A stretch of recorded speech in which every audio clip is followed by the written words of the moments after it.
Good morning and welcome to the State Department once again. I am so grateful that all of you have joined us here today for what has become, in our view, one of the most important and special occasions of the year here in Washington. I want to thank my friend and colleague, Ambassador Milan Verveer, who has been, as you know, a tireless champion for women and girls for decades.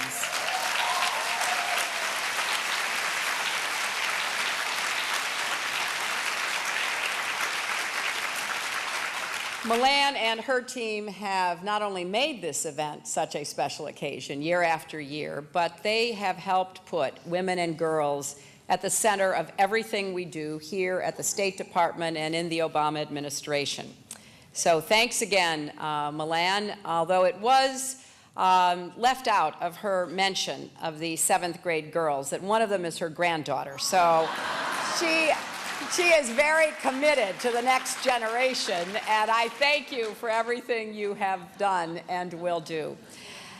Now, why is this a special occasion? Well, for one thing, it is the way we mark International Women's Day, to gather leaders and activists, and particularly our honorees here in Washington, to recognize their remarkable achievements.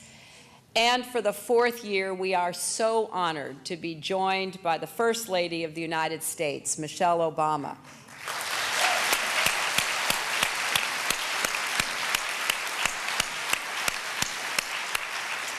Now, I do take a point of personal privilege in talking about the First Lady, because I have just an inkling of what her life is like every day.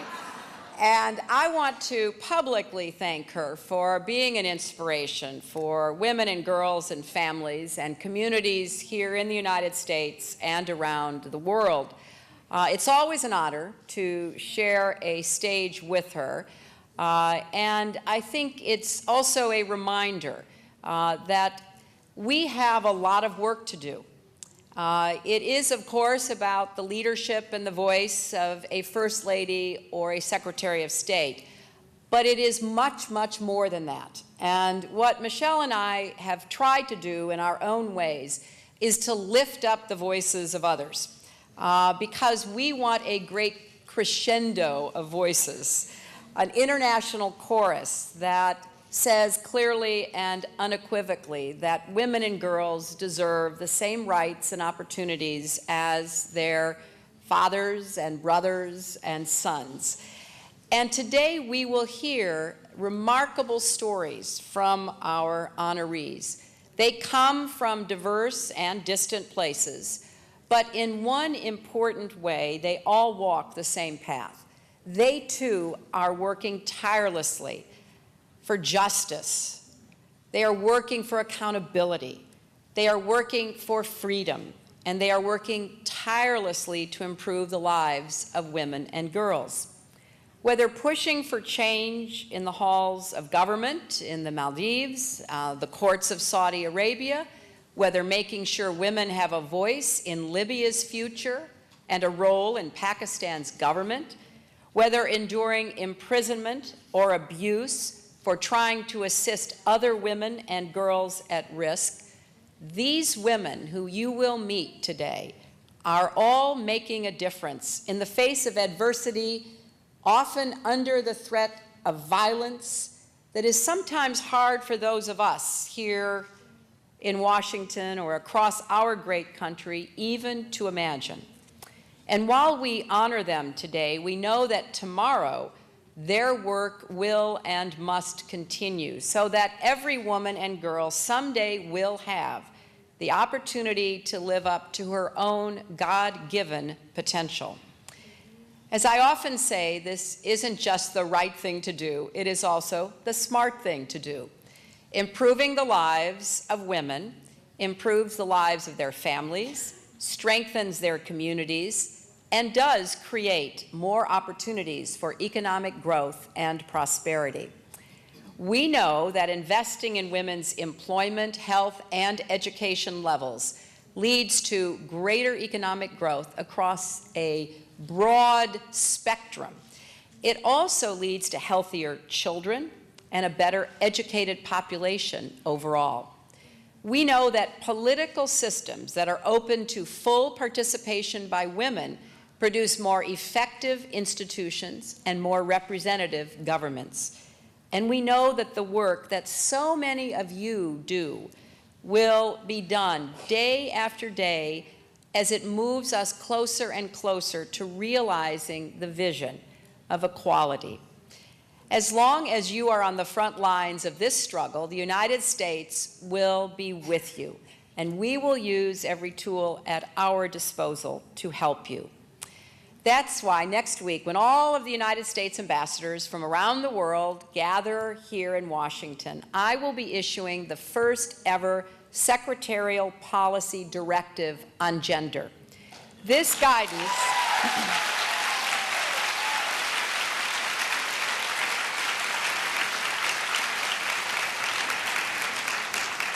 This guidance, which complements the recently released USAID gender policy, will instruct our embassies and bureaus to implement specific steps to promote gender equality and advance the status of women and girls in all of our work in order to further both our national security and our foreign policy goals.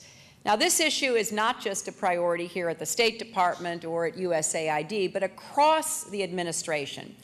And that is why we are so pleased that the First Lady is here, lending her support. She and President Obama have made it absolutely clear that women and girls will be a focus of what we do here at home and around the world. Last year, Mrs. Obama traveled to South Africa and spoke at a forum for young women leaders from across Africa. And she told those bright young women that now is the time for their voices to be heard. For them and for so many others, she said that the power was in their hands to help usher in an era when women would no longer be second-class citizens, and they would be able fully to participate in open and accountable government. I cannot think of anyone better to carry that message and to signal America's commitment to advancing the rights and opportunities of women and girls.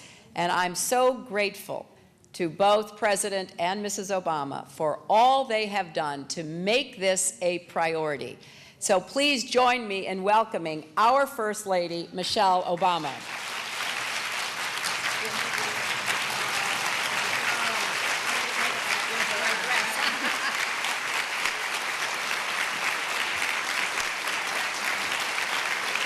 Thank you.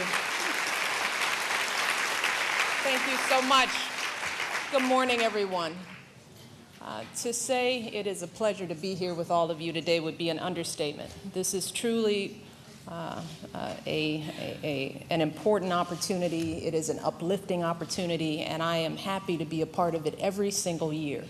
And I have to start by thanking Secretary Clinton, not just for that very kind introduction, but she has been an outstanding, should I say that again, an outstanding Secretary of State.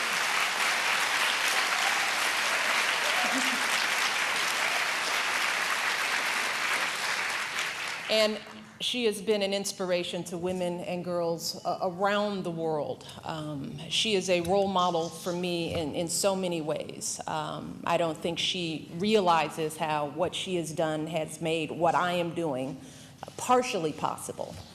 So with all the respect and admiration that I can give to her, I will be wherever she needs me to be whenever she needs me to be there.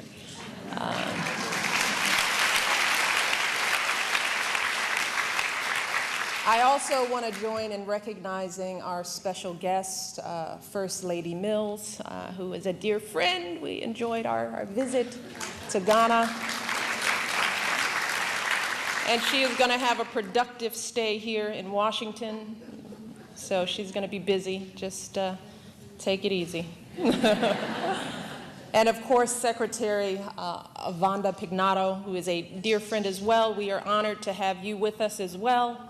I also want to thank them for taking the time to be here today. It means so much to us all for you to be here. I have to thank Ambassador Milan Verveer for her terrific work she is doing, what she is doing for global women's issues. This event is top-notch, and it wouldn't happen if not for her. We are so grateful. And of course, I want to recognize most of all the 10 women of courage that we're honoring here today. These women come from all different corners of the globe. They have taken very different journeys to this moment. But they are all here today because somewhere along the line, they decided they could no longer accept the world as it is. And they committed themselves to fighting for the world as they know it should be. They saw corruption and they worked to expose it. They saw oppression and they worked to end it. They saw violence, poverty, discrimination, and inequality. And they decided to use their voices and risk their lives to do something about it.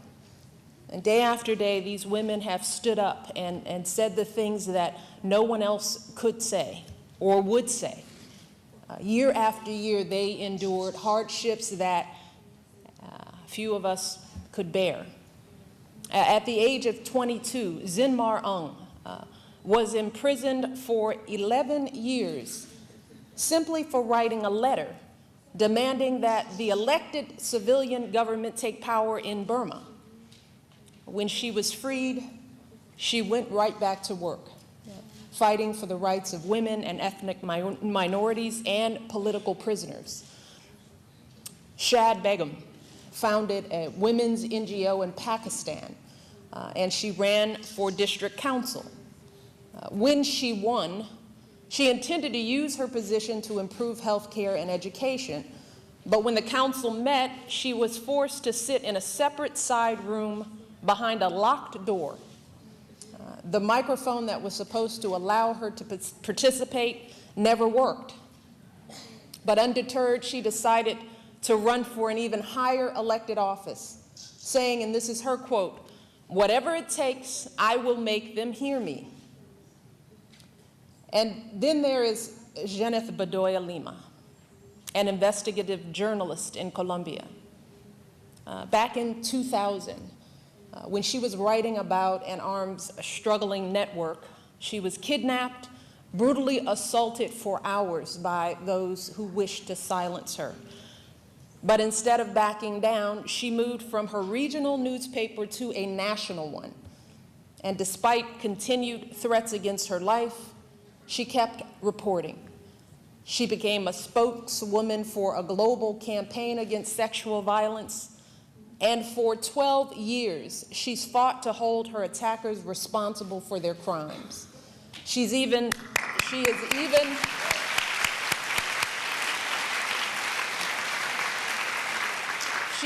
taken her case all the way to the Inter-American Commission on Human Rights, seeking justice not just for herself, but for women across her country.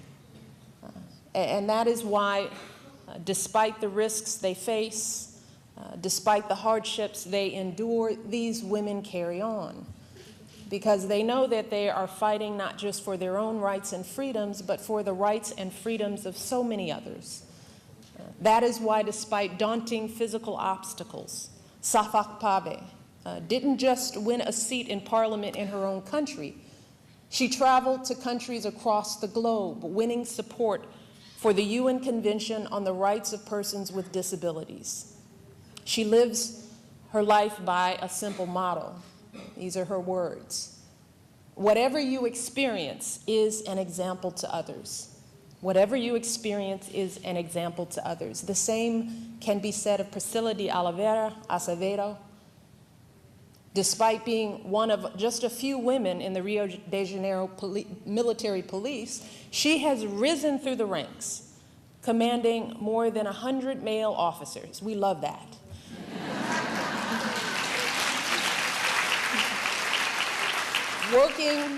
in one of the toughest communities in the city and even arresting a gang of criminals who kidnapped her.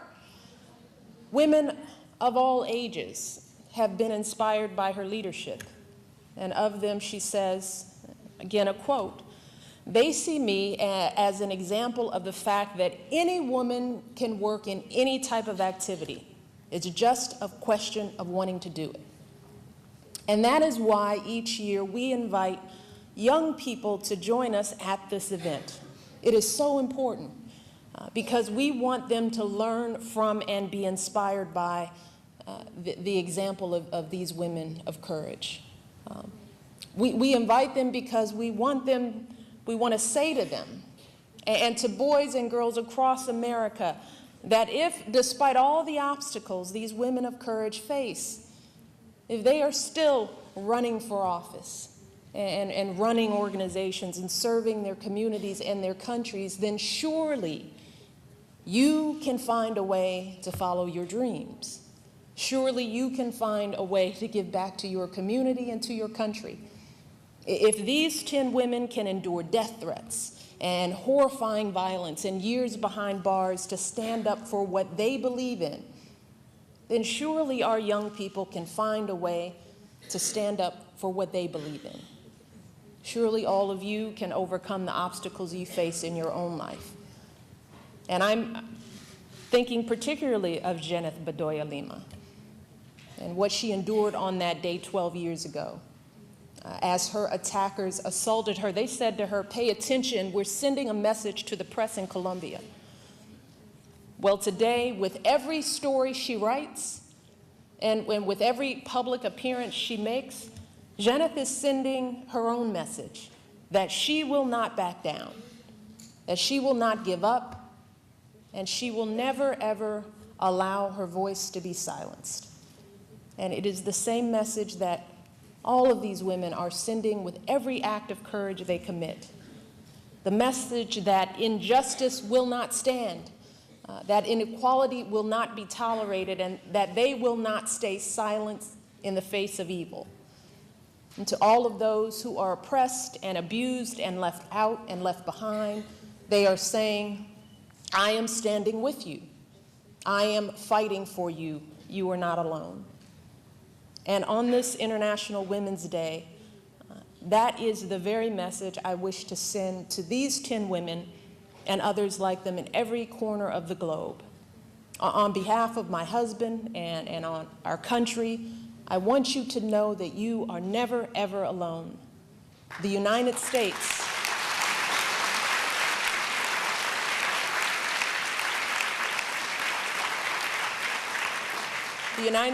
of America stands with you, and we are so incredibly proud of everything that you have achieved.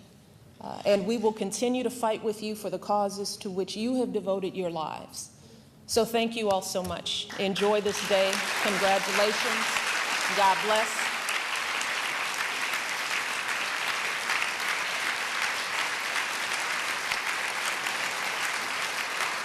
Now, before I sit down, I have one important honor. I get to introduce 2 more women of courage who have received the highest honor for their work, our 2011 Nobel Peace Prize laureates, Lema Bowie and Tawakkul Karman. Please, let's welcome them to the stage.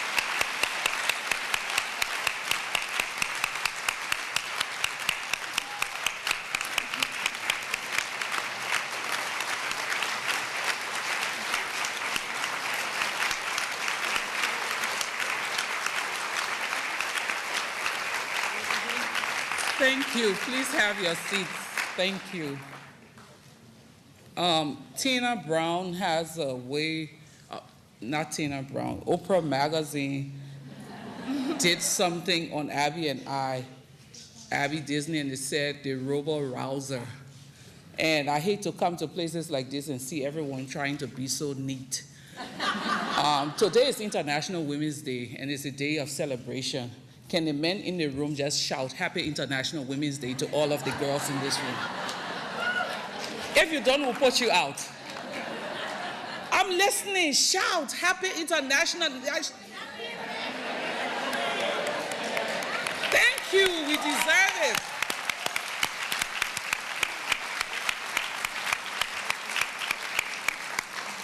In 2003, we were in Accra protesting the wars in Liberia. Someone came and brought me a book, Living History, Secretary of State Clinton's book. And as I flipped through the pages of that book, there was a quote in there that I've used over time, a quote from the great African-American freedom fighter Harriet Tubman. If you're hungry, keep walking. If you're thirsty, keep walking.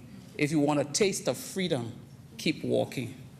Today, as we celebrate International Women's Day, the 10 women of courage here have shown to us that regardless of wherever they find themselves, they've been walking. Walking for justice, walking for human rights, walking for maternal health, walking for every other thing. One of the things I've seen, sadly, even as we celebrate all of the milestones, Beijing, 1325, 1820, 1888, and all of those policies and international protocols on women's rights, over time we've mellowed. The women's movement of this world has mellowed. Our issues and our conversation has become issues for men. I get angry when I think about it. No woman should sit down and allow a man to speak about her reproductive rights.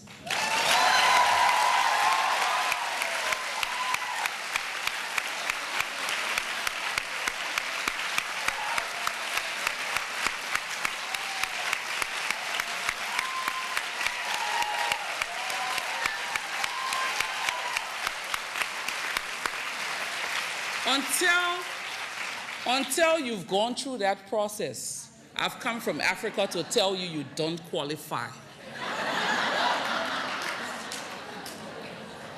Issues of peace and security should not be left to men alone to work on.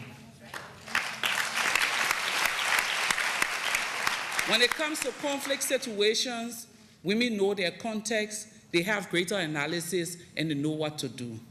I didn't come here to preach. I don't have a lot of time. What I've come to say to my sisters as we celebrate International Women's Day, Secretary of State, Ambassador Vivier, and First Lady Obama, I think it's time for us to really start to move forward with our issues. Gone are the days for us to sit and say we've gotten policies, we've gotten this, we've gotten that. It's time for us to get out there, roll up our sleeves, and connect the dots. These women are working very hard. And yes, we can give them all of the verbal support, we can give them all of the honors, but until we continue to make it possible for them to work through resources, their issues will continue to be issues for politicians to use to make themselves look good when it's elections time. It's time for us to stand up, rise up, fight for the rights that we know how to fight for. It's time for us to support our sisters.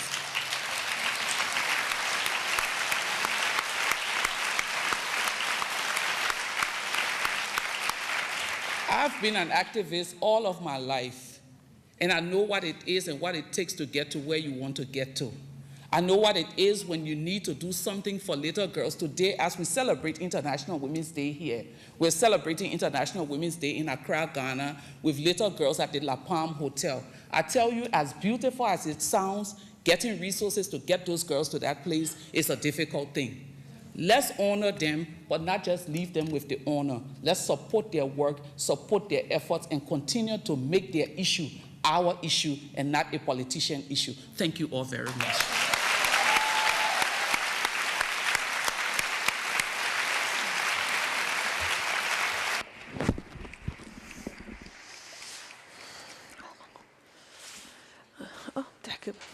After Lima.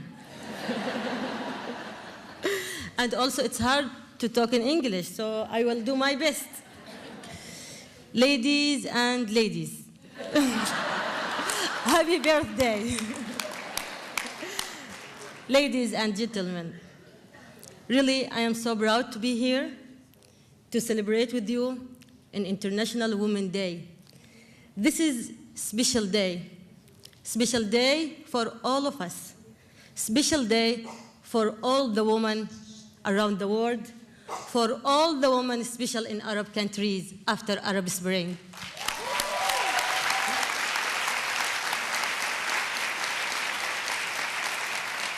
Yes, this is a year without Ben Ali. This is a year without Al-Qaddafi. This is a year without Mubarak. This is a year without Ali Saleh. And this is a year, inshallah, without Bashar al-Assad.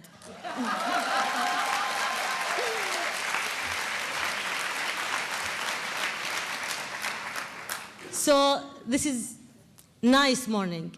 Good morning for all of us. Morning of freedom and dignity and courage.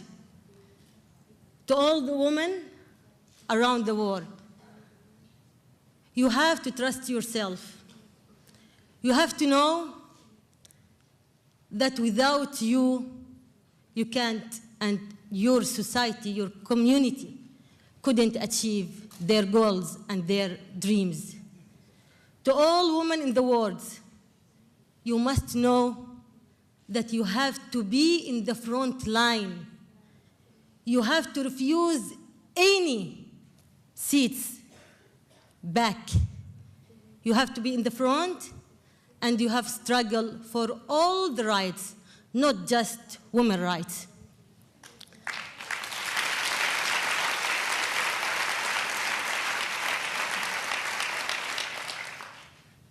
Greetings, big greetings, to all women who are fighting for their participating in public and political rights, public and political field.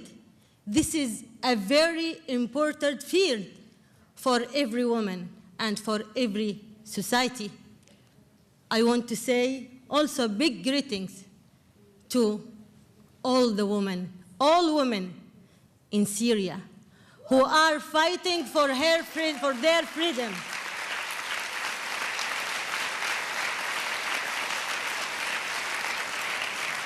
Big greetings to all women who are struggling and suffering and sacrificing their life, their bloods, for making their country best, for freedom, for dignity, and for happiness.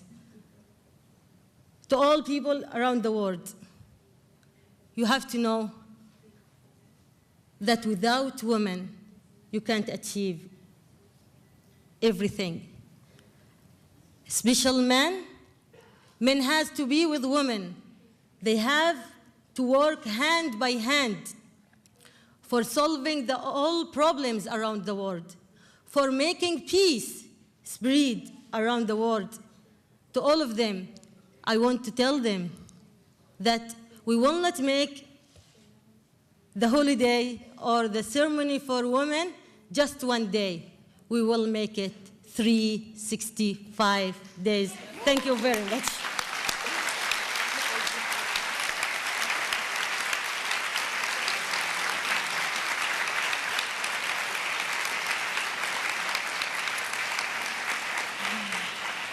Wow. Well, I have to tell you, whenever I hear Lema or Tawakkul, I'm just so inspired. These two women have made such a difference in the lives of their country. For those of you who haven't seen Pray the Devil Back to Hell, which talks about what Lema and her Liberian sisters did to end a vicious civil war and bring peace to Liberia, I highly recommend it. And to my friend, Tawakkul, who's been on the front lines of the struggle for freedom and democracy in Yemen. It is so humbling to see the progress that you are making.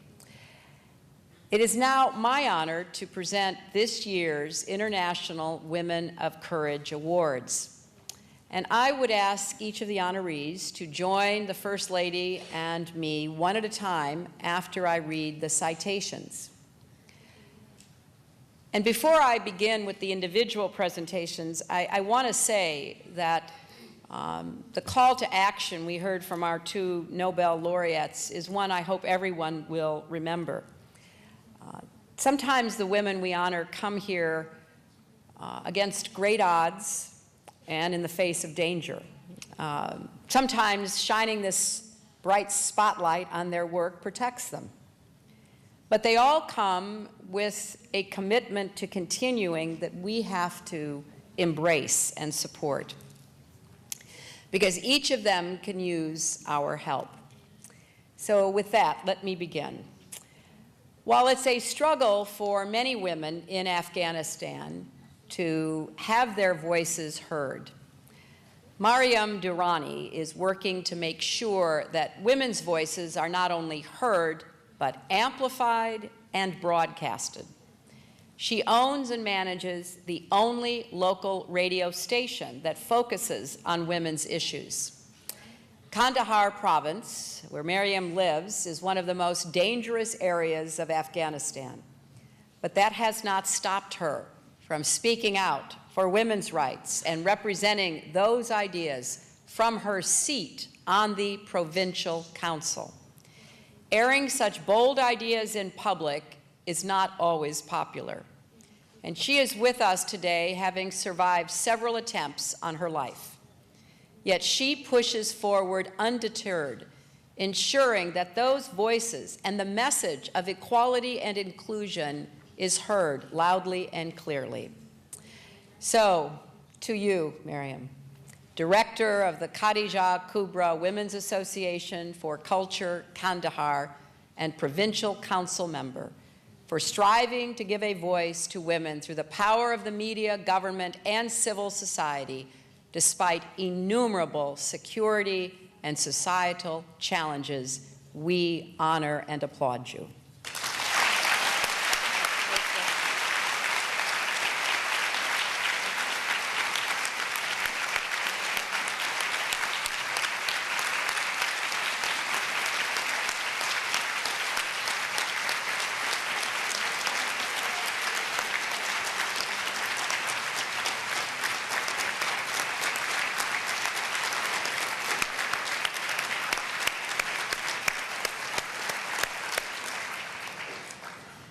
Major Priscilla de Oliveira Azevedo joined the Rio de Janeiro police force in 1998 and went to work in police battalions, cracking down on the criminals who plagued the beautiful, lively streets of Rio. She was eventually kidnapped by a gang seeking to undermine the rule of law in Brazil. Eventually, she was released, and the mayor demonstrated her duty and also extreme courage and commitment by going after and arresting the gang of criminals who had kidnapped her.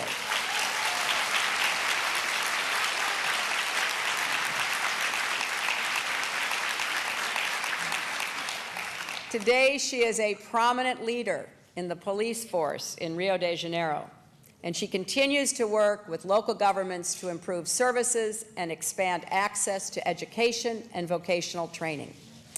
So, to Priscilla, to Major, General Coordinator for Strategic Programs, Rio de Janeiro State Secretariat of Public Security, Major of Rio de Janeiro State Military Police, for courageous and dedicated service to Rio de Janeiro State's innovative favela pacification program as the first female commander of a pacification police unit and as coordinator of that in the State Security Secretariat, where she is integrating previously marginalized populations back into the larger Rio de Janeiro community. Thank you, and God bless you for your work.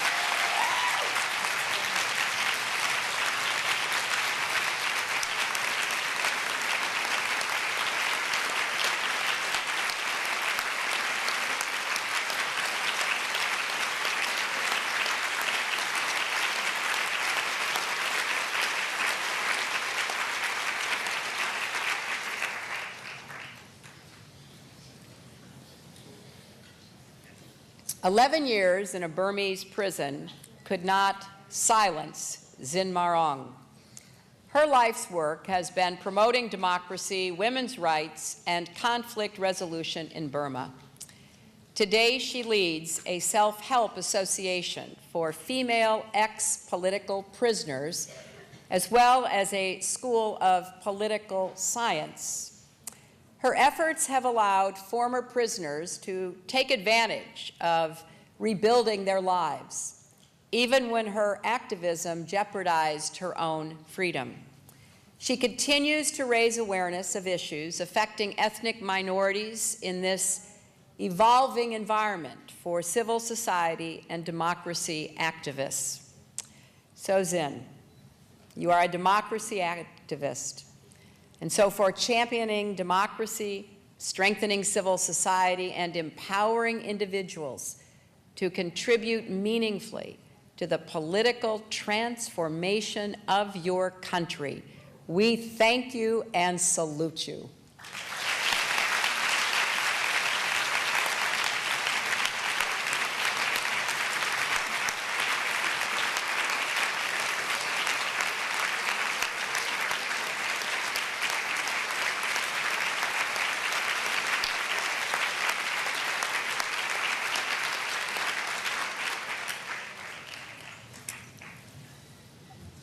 Gineth Bedoya Lima built her career in Colombia as a reporter seeking out tough assignments and going to great lengths to uncover the truth. But in 2000, she got too close to uncovering an arms smuggling ring involving government prison officials and imprisoned paramilitary leaders. When she traveled to the prison to interview some of those involved, she was kidnapped, driven 2 hours out of Bogota, raped, bound, and thrown into a garbage dump. Pay attention, she was told by her abusers. We are sending a message to the press in Colombia. Despite the most horrific treatment any woman can imagine, Gineth would not be silenced. Instead, she built on her work as an investigative journalist and demanded justice in her own case. She has become an outspoken advocate, shining a light on issues of sexual violence and denouncing criminals who think they can operate with impunity. So to you, Gineth, journalist, spokeswoman of the Rape and Other Violence Take My Body Out of the War campaign, for your unfailing courage, determination, and perseverance while fighting for justice and speaking out on behalf of victims of sexual violence in Colombia. All women and girls are in your debt. Thank you.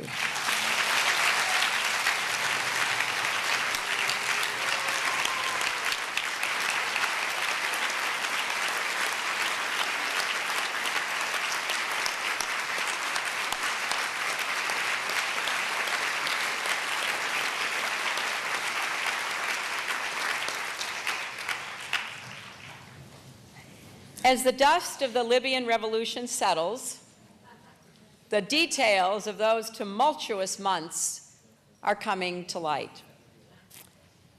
We honor today Hana El Hebshi, a 27-year-old architect who was one of the people who documented that history while it was unfolding.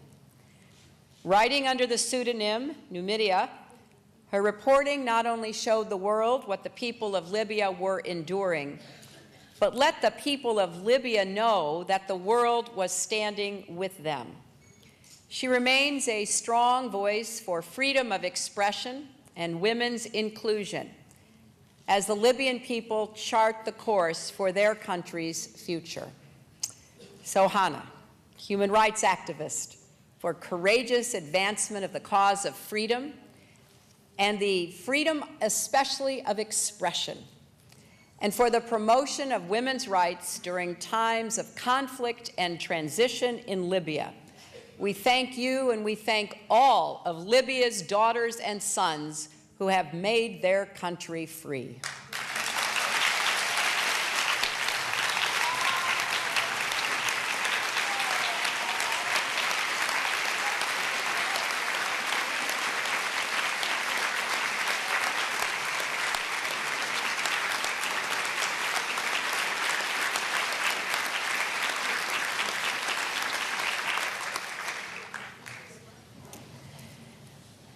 Even though the topic of domestic violence was taboo in the Maldives, Anissa Ahmed, the Deputy Minister of Women's Affairs, was unafraid to speak out and take action.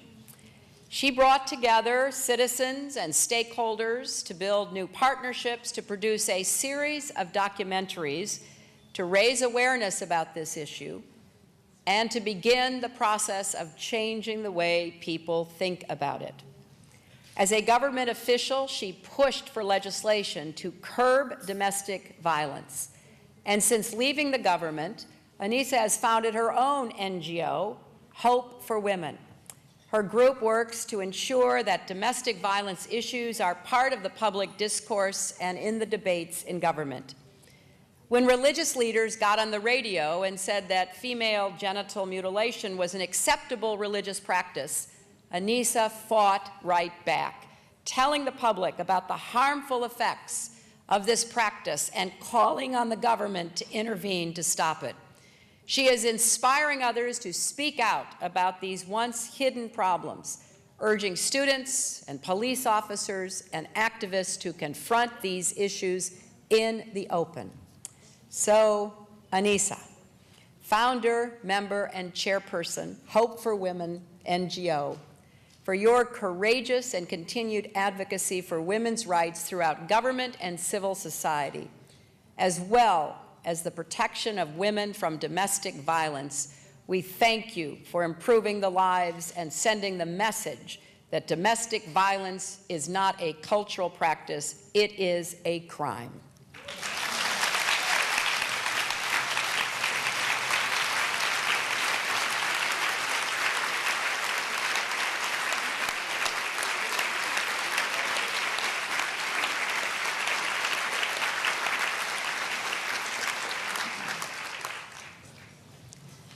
Shad Begum encouraged women in her community to participate in the political process by voting and running for office herself. Now she lives in one of the most conservative areas of Pakistan, so this was a very tall order. Nevertheless, she did herself run for office against candidates who wanted to ban women from participating in elections altogether. Despite that sort of resistance, she won a seat on her district council in 2001 and 2005. She continues her work, creating opportunities for women beyond government. She also founded the Union of Women's Welfare, which is providing women the skills and knowledge they need to get involved in the political process, as well as offering microcredit, primary education, and human services for women in need. So Shad, Executive Director, Anjuman Behbuda Khawateen Talash, thank you for fearlessly championing Pakistani women's political and economic rights and working to empower the disadvantaged and oppressed. You are making a difference and setting an example for women and men in your country.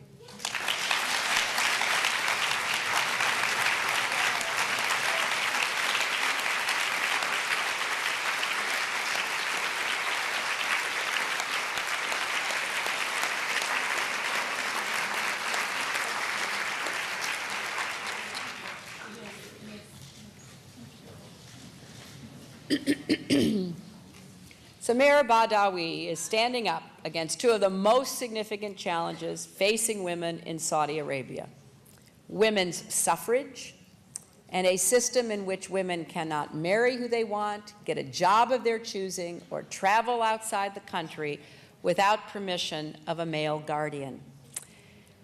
She is demanding that her voice be heard and justice delivered in the Saudi courts. Samar was the first woman to sue her guardian because she hadn't been allowed to marry the person she wanted to marry. She's also the first woman to file suit against the government for the right to vote in municipal elections. Samar has translated her personal efforts into broader campaigns, encouraging more women to speak out for their rights, and her efforts are making a difference. A recent royal decree will allow women to vote and run for office in future elections, as well as be appointed to the Consultative Council. So, Samar, you are a human rights activist, a monitor of human rights in your country of Saudi Arabia, and you have demonstrated significant courage in your activism while becoming a champion in the struggle for women's suffrage and legal rights in your country. And you are making a difference, and we thank you for that.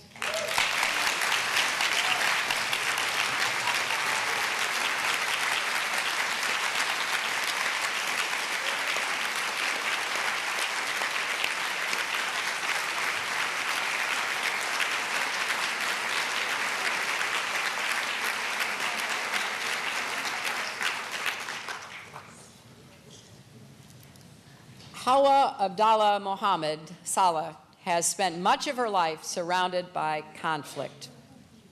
9 years ago, she and her family were forced to flee their home to escape the fighting between Darfuri rebels and the Sudanese government.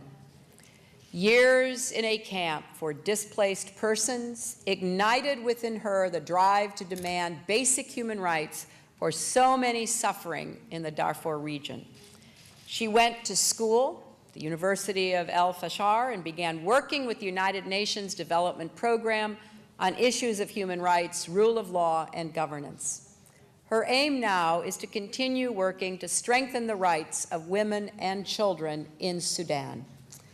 So Hawa, human rights activist, thank you for giving voice to the women and children of Darfur, and for your fearless advocacy for the rights of all marginalized Darfuris.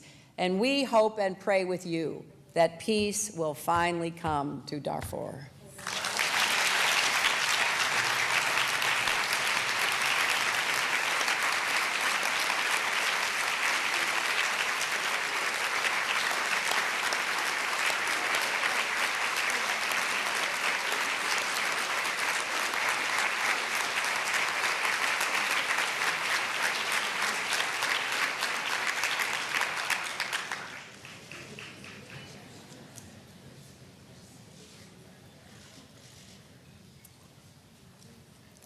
Shafak Pave has tireless passion, and she has brought that energy to work on behalf of the UN Convention on the Rights of Persons with Disabilities. Her advocacy around the world is helping to protect so many people. When she was elected last June, she became the first woman with a disability to sit in the Turkish parliament.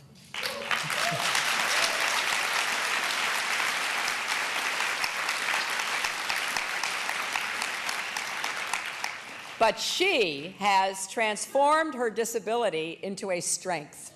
Wherever she travels, and she's traveled quite a lot, she's bringing attention to the issues that affect persons with disabilities, vulnerable populations, women, children, and minorities. I am very grateful to you, Shafak. Grateful for your advocacy, grateful for the courage it took to run for the parliament, grateful for your personal dignity and your determination, not only in overcoming physical disabilities, but in emerging as such an effective local and global champion for the rights of women, refugees, persons with disabilities, and so many others. We really honor you because you are going beyond the expectations that were set for you in your life. And by doing so, you are breaking down barriers not only for your fellow Turkish citizens, but for women and men everywhere.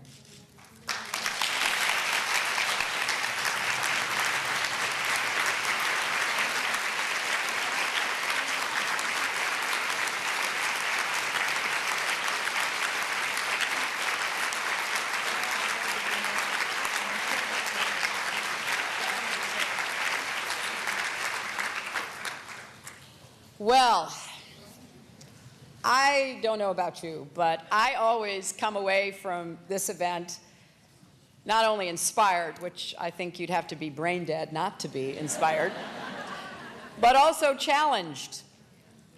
Because after all, we must ask ourselves, what are we doing? What are we doing to further justice and dignity and freedom, human rights and women's rights? What more can we do? And we have different talents. We are at different stages in life, but each of us can make a contribution.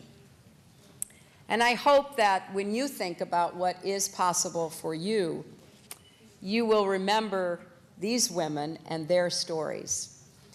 So we wish to congratulate our honorees, to thank our Nobel laureates, to thank Mrs. Obama for once again joining us and giving so much emphasis to the concerns and needs of women and girls here and everywhere. But I also have to say, I would hope someday, within my lifetime, to see that we no longer had to do events like this, that we no longer had to honor women for taking the actions they have taken, because we would continue advancing on the great unfinished business of human history, that women and girls are respected and are given the right to fulfill their own God-given potential. That is my hope, and that is what each of these women in her own way is working toward. To be accepted for who she is, to be respected for the work she does, to be a contributor to that better future that we all hope and pray for. So let's leave from today with a new resolve to do everything we can to hasten the arrival of that future. Thank you all very much.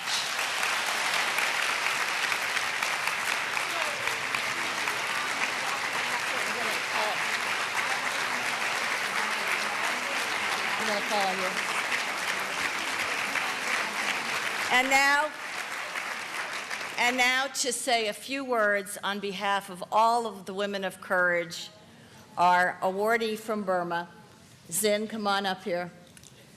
And I know you all want to hear from her.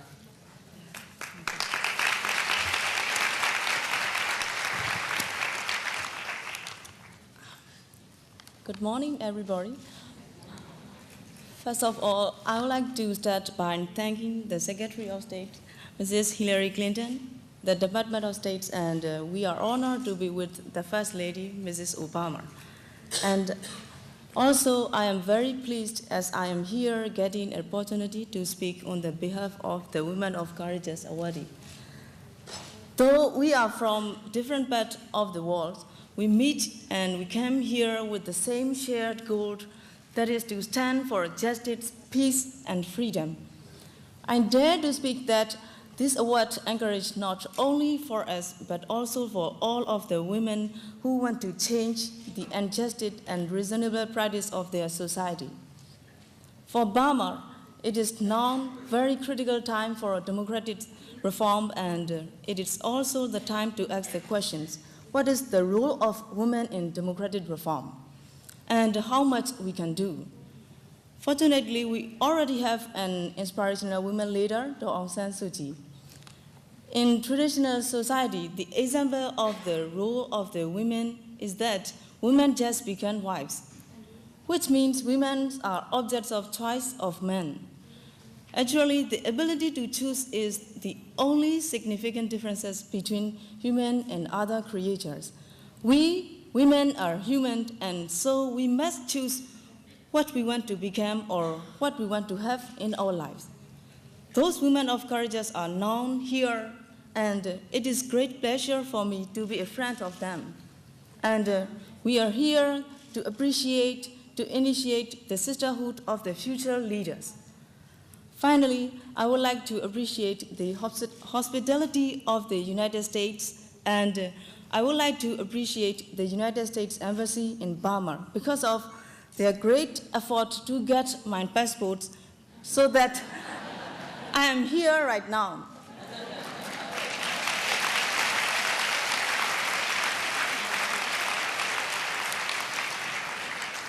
let me start by saying that when we dream a single dream together, dream comes true. Let's dream together for our future, for the better world. Thank you.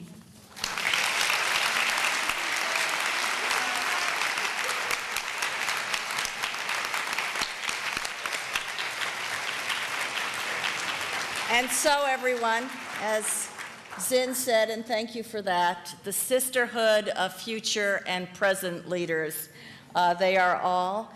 I want to thank on behalf of all of us, all of you for joining us today, and I want to thank our colleagues throughout the State Department and particularly in our embassies around the world who did so much to make this day possible. Now, if you could all just stay seated for a few moments as we take a group photo and allow the guests to leave the stage, and then you can head for the doors. Thank you all so much.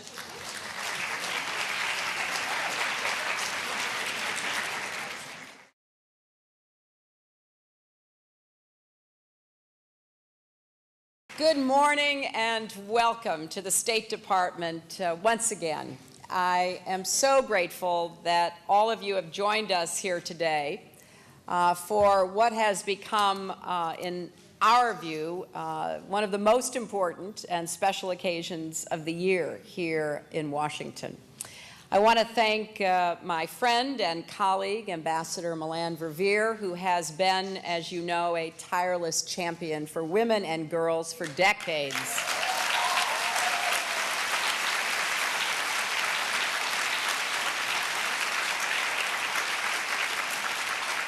Milan and her team have not only made this event such a special occasion year after year, but they have helped put women and girls at the center of everything we do here at the State Department and in the Obama administration.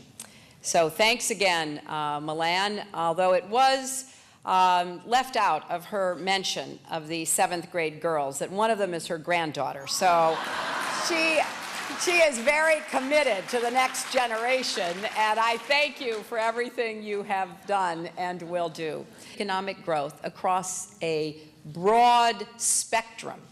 It also leads to healthier children and a better educated population overall. We know that political systems that are open to full participation by women produce more effective institutions and more representative governments. And we know that the work that so many of you do will be done day after day as it moves us closer and closer to realizing the vision of equality. As long as you are on the front lines of this struggle, the United States will be with you, and we will use every tool at our disposal to help you. That's why next week, when all of the United States ambassadors from around the world gather here in Washington, I will be issuing the first ever secretarial policy directive on gender. This guidance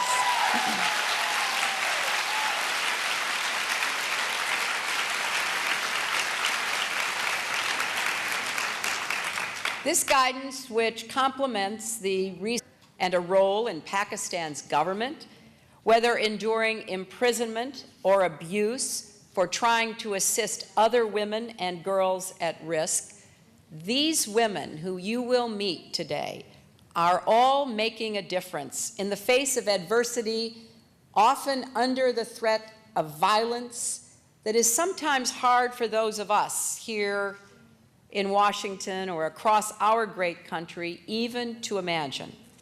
And while we honor them today, we know that tomorrow their work will and must continue so that every woman and girl someday will have the opportunity to live up to her own God-given potential. As I often say, this isn't just the right thing to do, it is also the smart thing to do. Improving the lives of women improves the lives of their families, strengthens their communities, and does create more opportunities for economic growth and prosperity. We know that investing in women's employment, health, and education levels leads to greater even the voice of a First Lady or a Secretary of State. But it is much, much more than that. And what Michelle and I have tried to do in our own ways is to lift up the voices of others, because we want a great crescendo of voices, an international chorus that says clearly and unequivocally that women and girls deserve the same rights and opportunities as their fathers and brothers and sons. And today we will hear remarkable stories from our honorees. They come from diverse and distant places, but in one important way, they all walk the same path. They too are working tirelessly for justice. They are working for accountability. They are working for freedom, and they are working tirelessly to improve the lives of women and girls. Whether pushing for change in the halls of government in the Maldives, the courts of Saudi Arabia, whether making sure women have a voice in Libya's future. Now, why is this a special occasion? Well, for one thing, it is the way we mark International Women's Day. To gather leaders and activists, and particularly our honorees here in Washington, to recognize their remarkable achievements. And for the 4th year, we are so honored to be joined by the First Lady of the United States, Michelle Obama.